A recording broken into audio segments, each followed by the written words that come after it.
Hey everyone, and welcome to this explainer. Today, we are unpacking something absolutely wild. We're looking at a narrative that is incredibly vivid, fast-paced, and, honestly, just completely genre-bending. It starts out as this very grounded, mundane romance, but then it accelerates at literal breakneck speed into a surreal, cosmic battle for the human soul.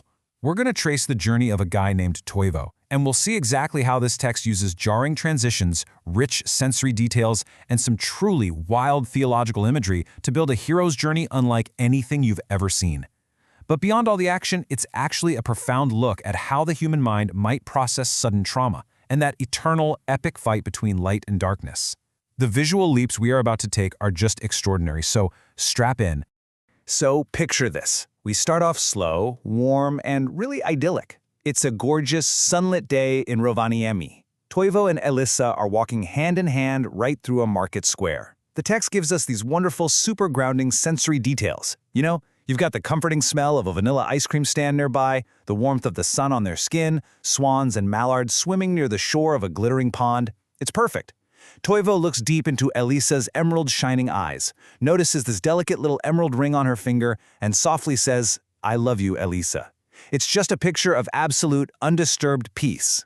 And then, bam! Total whiplash. It is a brutal, terrifying shift straight from a romantic comedy into outright cyberpunk horror. Out of absolutely nowhere, a black van screeches into the parking lot. The doors slide open, and standing right there is a soulless black angel wearing a tuxedo. But it's not just an angel. It's a cyborg sniper. It literally has a microchip chirping inside its brain. Black drool is leaking from its mouth while it grinds its teeth, letting out this dark, whimpering laugh, and just repeating Toivo's name over and over. Before anyone can even process what's happening, a gunshot echoes like a thunderclap, scattering all the birds. Toivo is struck down instantly. He's coughing up blood, his vision fades to black, and Elisa's screams start to sound entirely distorted, kind of like he's plunging underwater.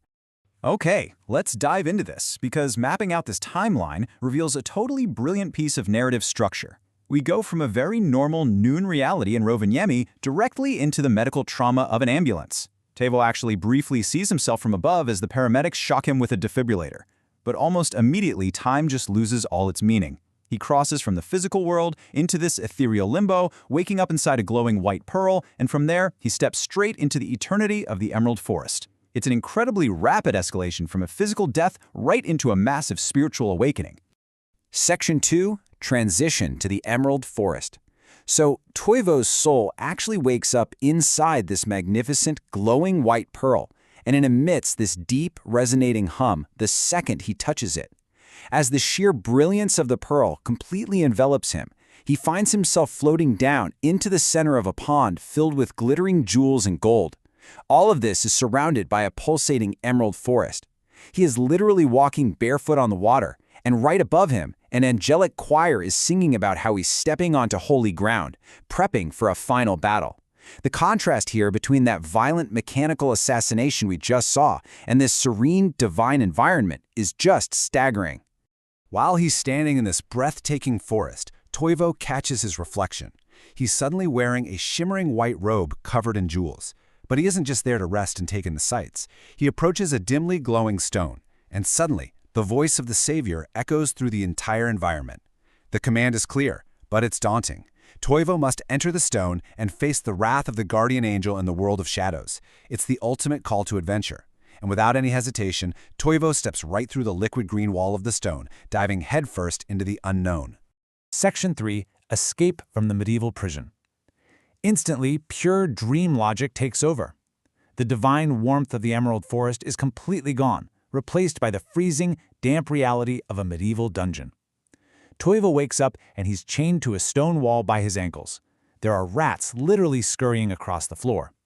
Through the iron bars of his cell, he can see a castle courtyard where folks in pointed hats and leather shoes are rolling wine barrels around, and a court jester is performing for a crowd. It's such a disorienting, surreal jump that completely rewrites the rules of the world Toivo is in. I mean, think about it. The genre hopping here is literally off the charts. We started with a cyberpunk-style cyborg sniper, right? Now guarding Toivo's cell is a massive 2-meter-tall medieval knight wielding a halberd. Later on, he's going to face red-eyed, hairy, pulsating beasts, and finally a straight-up terrifying skull-headed demon. The author is just freely pulling from science fiction, historical fantasy, and cosmic horror, and somehow blending it all into this single, cohesive nightmare that Toivo has to survive. Survival means getting out, and the action here goes from 0 to 100 instantly. In the dead of night, this mysterious, hooded shadow figure appears, holding a torch. He unlocks Toivo's chains with a quick psst and leads him out.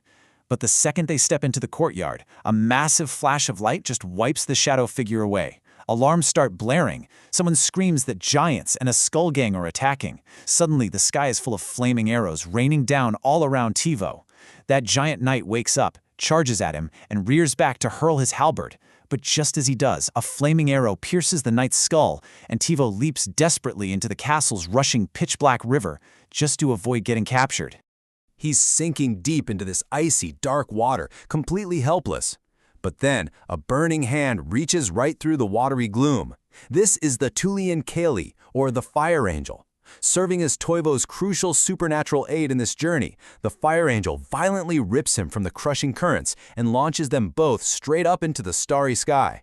As they're flying over a dark forest, the angel speaks with this burning, crackling voice, telling Toivo, "This is your final war." Now, what's really fascinating here is how perfectly this story visualizes stark theological dualities. On one hand, you have the forces of light.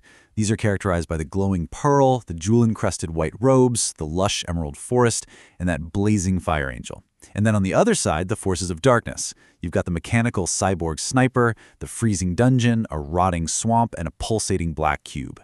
It's a completely elemental battle between divine luminescence and suffocating mechanical decay. Section 4, Temple of Darkness and Sacrifice. That duality we just talked about, it quickly builds into pure sensory horror here. The Fire Angel drops Toivo, and he plummets down into a rotting, oozing swamp. He hits the ground with a thud, pulls out a glowing golden dagger to fight off those red-eyed beasts, but he's overwhelmed almost immediately. Black, parasitic roots erupt from the dirt, entangling his body and dragging him relentlessly toward a pulsating black cube in the center of the forest. It's a dark temple that's literally drawing its energy from the black sap of the dead trees all around it. And then Toivo loses consciousness. He wakes up completely stripped bare, bound to that black stone cube by the roots. Death demons are floating all around him, communicating with this dark energy. One of them, a creature with a head made out of multiple grinding skulls, raises a sword dripping with toxic black venom. The demon screeches that they have to sacrifice Toivo to the guardian angel. And right as that venomous sword plunges into Toivo's stomach, turning his veins black as the stone drinks his corrupted blood, a single word flashes into his mind: Veritas, Latin for truth. He screams it out, gargling through the agonizing pain. In this story, Veritas isn't just a random word. It's his ultimate prayer. It is the safe word that triggers immediate, overwhelming divine intervention. Section 5. The Cosmic Battle. And I mean cosmic. The response is instantaneous and completely explosive. The very bone-like roof of the Dark Temple is violently torn off. The Fire Angel swoops back down, physically ripping Toivo free from the cursed black stone, and rockets them both back up into the sky. A massive, world-shaking lightning bolt illuminates the entire heavens. It's the ultimate signal that this battle has escalated far, far beyond Toivo himself. It's no longer just a man fighting demons. The heavens themselves are going to war. So the crucial point is how this next scene literalizes divine salvation in the most beautifully absurd, epic way you could possibly imagine. Christ himself arrives on horseback, holding a massive sling. He literally catches a pulsing black cube in the sling and starts swinging it around in the cosmos with such immense speed that it sparks and catches fire. He hurls it through space, crashing it into a pitch-black planet, instantly engulfing the whole thing in flames, along with all the lost souls and the Dark Guardian Angel. And finally, God just breathes on it, blowing this burning planet of darkness infinitely far away into the empty void. It is a stunning, cinematic climax of cosmic proportions. Section 6. The Gates of Heaven and Reunion. After all that cosmic storming, the tone just drastically shifts one last time. The chaos, the pain, the darkness, it's all entirely gone. Toivo opens his eyes to find himself standing right in front of the bright, serene, pearly gates. The transition is incredibly soft. He's immediately surrounded by his family. His sister, his mother, his father, his grandmother, they're all smiling radiantly and pulling him into these warm embraces. The war is finally over. As they embrace him, they speak in unison, delivering the ultimate reward of this incredibly long, arduous hero's journey. They say, "Welcome to the kingdom of heaven." The sheer relief in this moment is palpable.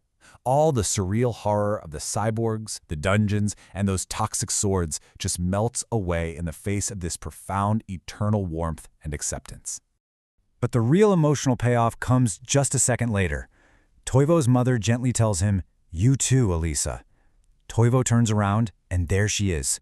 Elisa is standing there in a magnificent gown made of shimmering light. But, as the text so beautifully points out, even that radiant clothing is completely outshone by the sheer brightness of her wide, glowing smile.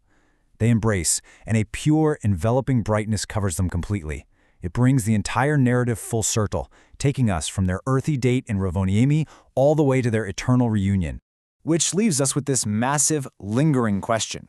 Was all of this just Toivo's fading dream as he slipped away in the back of the ambulance? Just a desperate hallucination of a dying brain? Or was this a true, literal journey into the afterlife, documenting a very real cosmic battle for his soul? The text refuses to give us an easy answer, and honestly, it just leaves us to marvel at the surreal, breathtaking journey itself. Thank you so much for joining me on this explainer. Keep questioning, keep exploring, and I'll catch you next time as we dive into another fascinating topic.